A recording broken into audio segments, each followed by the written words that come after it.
I started doing white paintings after a struggle with a whole series of paintings that had color, but it still didn't give me the, I hate to use the word, content that I wanted.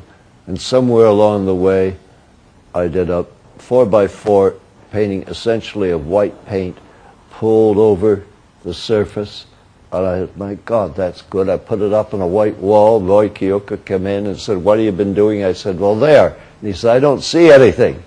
Well, that's not bad, not to see the painting. The painting isn't aggressive. And from that point on, I started using white on all sorts of shapes and sizes, always on masonite, because I had had a canvas cut up on me by mistake, so I said, I'll fix that. I won't use canvas anymore. I'll use masonite. And by using masonite, then, I was able to use blades like this. You can't use a blade like that on canvas because it gets two streaks down here.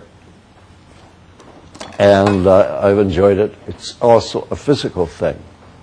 When I sanded these things down by myself, I had a real idea of the shape, the scale of the work. Everything that was going to be there, I was already, shall we say, in tune with it.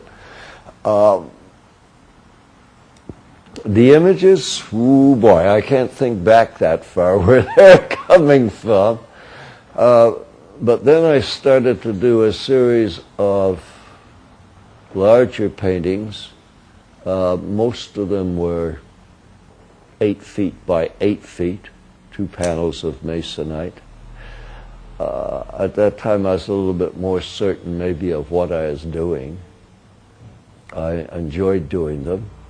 I did preliminary drawings for them.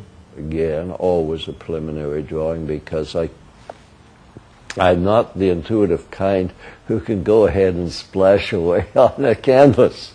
I don't work abstract expressionistly. I can't do it that way. I have to figure it out. And it's an enjoyable process again, 8 by 8 feet. One was a triptych, I guess about 8 by 12 feet. Another had 5 panels in it. And then somehow or other I stopped doing them. But the curious thing is that I started to do those big ones shortly after having had bypass surgery. So, you know, I had a good job done on me.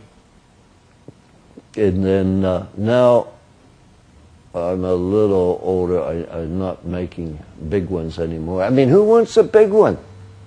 I mean, you can't put it up in a Toronto condo. There are lots around here. But you can't do it. And galleries really don't want them. It takes up a lot of storage space, I suspect. Or they don't like the paintings. So I have a whole stack of these things. But that's good. I had a good time painting them.